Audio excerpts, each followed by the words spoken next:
Hi, my name is David. Today we're going to do a JavaScript ES6 tutorial on freeCodeCamp, import a default export. So in the previous challenge, we learned about export default.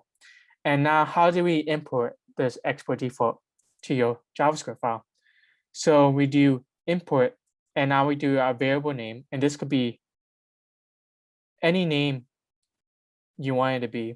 And it's a simple variable name. So you can put any variable name you want it to be from, and then quotations, the file path, and then the name of the file.